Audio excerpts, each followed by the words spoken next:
फिर थोड़ा रुककर कियान ने आगे कहा, सी इज़ माई सिस्टर, तुम्हें इसे प्रोटेक्ट करना है। कियान की बात पर रिहान ने सिर हिलाते हुए कहा, okay, I will do it. तभी कियान ने उसे वार्न करते हुए कहा, रास्ते में पत्थर बहुत मिलेंगे, तुम्हें सबको तोड़ना है, बट उसे कुछ नहीं होना चाहिए। उसकी बात पर रिहान ने सिर हिला दिया।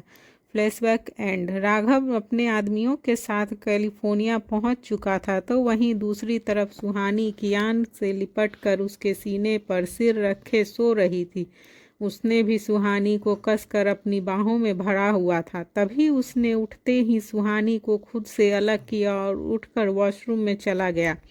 पर सुहानी अभी तक सो रही थी। कुछ मिनटों बाद उसने नींद से भरी पलकों को जबरदस्ती उठाया और अपनी बड़ी बड़ी पलकों को 2 बार झपकाया।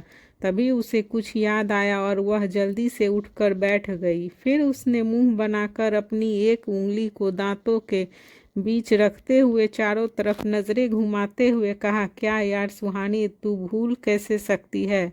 तू विला में नहीं, अपने ससुराल में है, और यहाँ तेरी एक खड़ूस सास भी है। उसे वॉशरूम में कुछ आवाज़ आई। उसने वॉशरूम की तरफ देखते हुए कहा, यार सुहानी, तेरे तो पति भी बड़े अजीब हैं, खुद तो जल्दी उठ गए और तुझे सोता हुआ छोड़ दिया। यह कहते हुए सुहानी बेड से उठी और वॉशरूम के पास जाकर वह डोर पर जोर जोर से नॉक करने लगी। सुहानी के ऐसे बार बार नॉक करने पर कियान ने शावर लेते हुए अंदर से कहा, सुहानी वेट। तभी सुहानी ने जल्द से कहा, नहीं रुक सकती, ऑलरेडी बहुत देर हो गई है, आप जल्दी से बाहर आइए। वह अभी बोल ही रही थी कि तभी वॉशरूम का डोर और अनलॉक हुआ और यह देखकर वह खुश हो गई। उसे लगा कि कियान शावर लेकर बाहर आ रहा है, पर तभी उसकी सोच के उल्टा कियान ने अपना एक हाथ बढ़ाकर सुहानी को ही अंदर खींच लिया। सुहानी अपने सामने कियान को देखकर चौंक गई थी। उसने जल्दी से अपनी आंखें बंद करते हुए कहा, यह क्या किया आपने? हटिए सामने से, मुझे जाने दीजिए। तभी कियान ने उसे पीछे से अपनी बाहों में भरते हुए कहा, तुम्हें ही जल्दी थी, वैसे यह अच्छी है।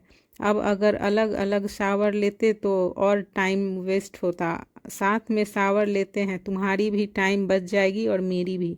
उसकी बात पर सुहानी ने आंखें बड़ी करते हुए कहा, क्या? नो।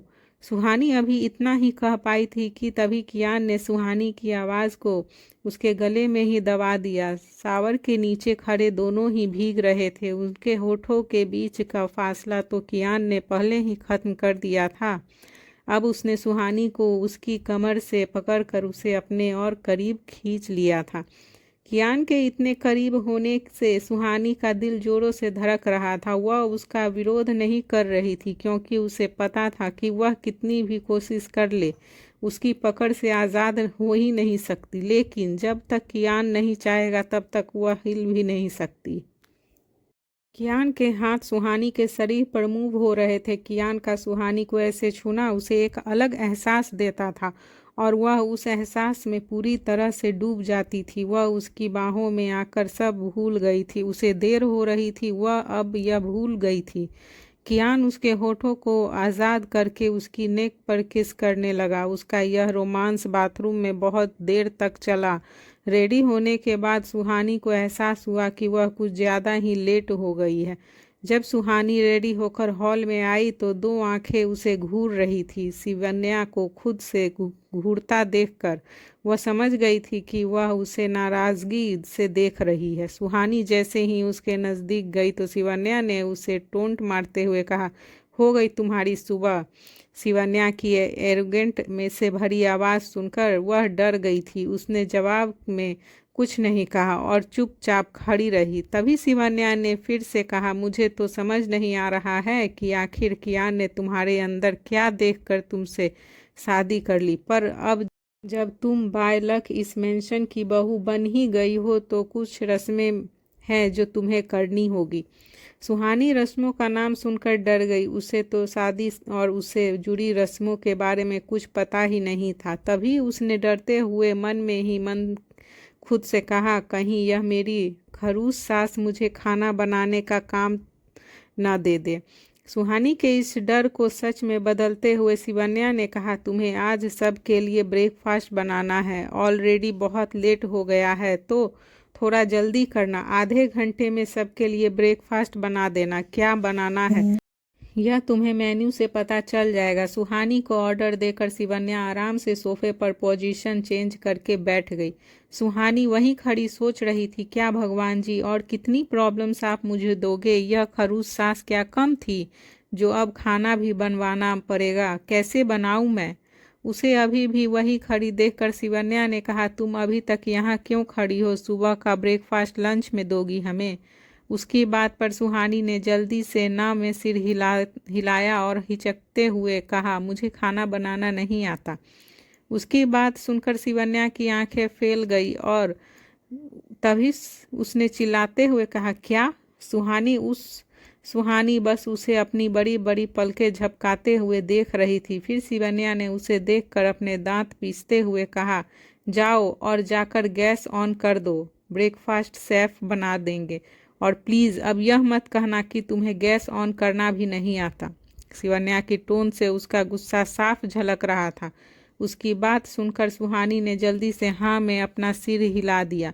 फिर शिवन्या ने उसे घूरते हुए कहा, तो जाओ जाकर चूल्हा जलाओ। यहाँ खड़े रहने से चूल्हा तुम्हारे पास चलकर नहीं आएगा। उसकी बात सुनकर सुहानी एक और पलक वहाँ नहीं रुकी और किचन में चली गई। उसने किचन में उसका गैस ऑन कर दिया और पीछे हट गई। सैफ नाश्ता बनाने लगे। उन्हें देखते हुए सुहानी ने एक लंबी सांस ली और खुद से कहा, कियान जी की स्टेप मॉम कितनी डेंजरस है।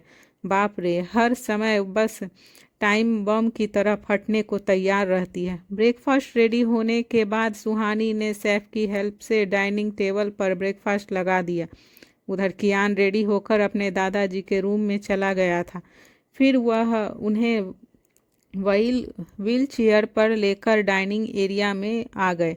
जैसे ही सुहानी की नज़र कियान पर गई तो उसने एक सुकून भरी सांस ली। कियान को देखकर सुहानी को ऐसा लगा जैसे उसका रक्षक आ गया और अब उसे किसी बात का कोई डर नहीं है। उसका ऐसा सोचना भी सही था। कियान उसका रक्षक ही था जो उसे हर किसी से प्रोटेक्ट करता था। जिस तरह से शिवन्या ने सुहानी से अकेले में बात की, वह कियान के सामने सुहानी से ऐसे बात करने के बारे में सोच भी नहीं सकती थी।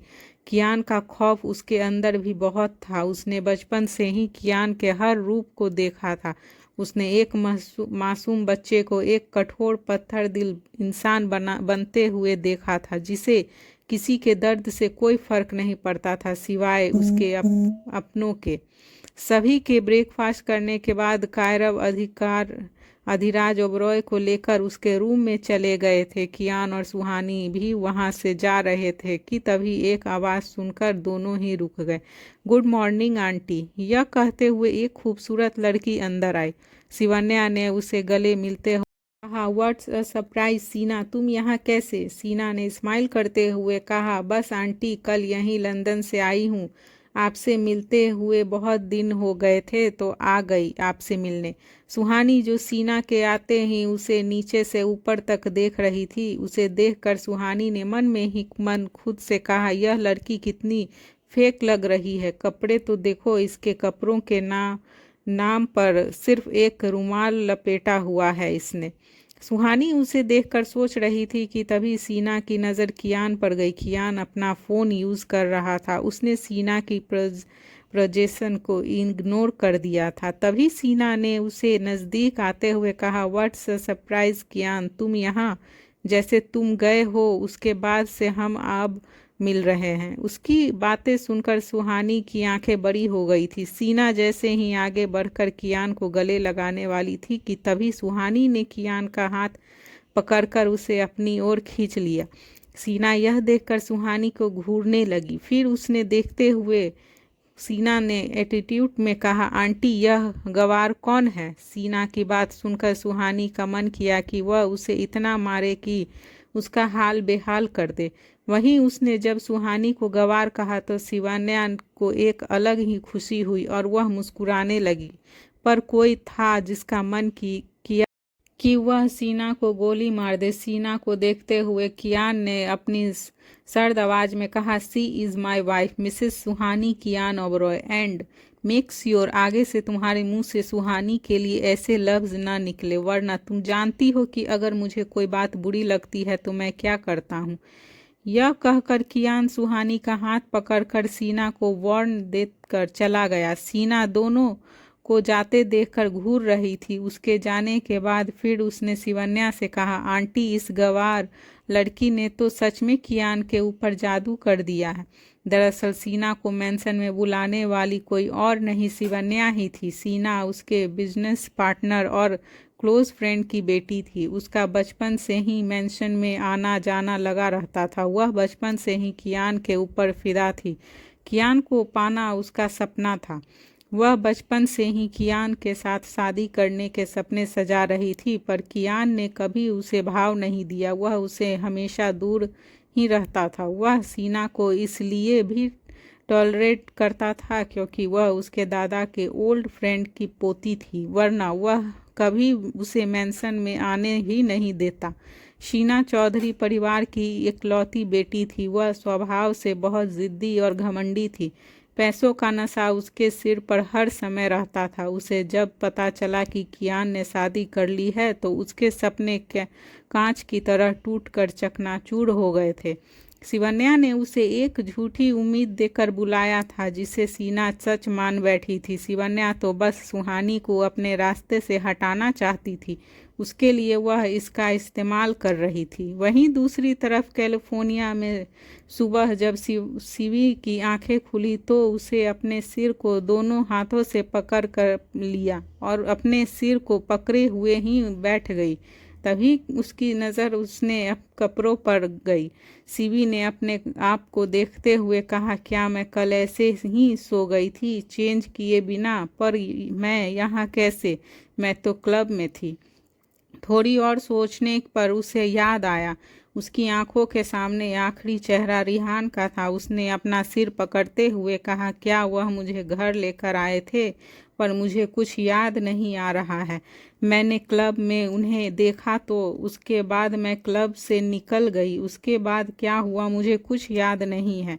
यह कहकर उसने गहरी सांस छोड़ी। जब उसे काफ़ी देर तक सोचने के बाद भी आगे का कुछ याद नहीं आया तो वह थक हार कर शावर लेने चली गई। वहीं उधर रिहान मिरर के सामने खड़े होकर खुद को देख रहा था। रात में ज़्यादा थके होने की वजह से उसे खुद की हालत पर ध्यान नहीं दिया और वैसे ही सो गया था। अभी रिहान की नज़रें सीवी के दिए हुए जख्म को देख रही थी कि नेक पर बिना सीवी के दांतों का वह निशान अब और ज़्यादा गहरा हो गया था। निशान को देखते हुए उसे कल रात की बात याद आने लगी। सीवी का उसे किस करना और उसे बाइट करना, यह सब एक रील की तरह उसकी आंखों के सामने चल रहा था।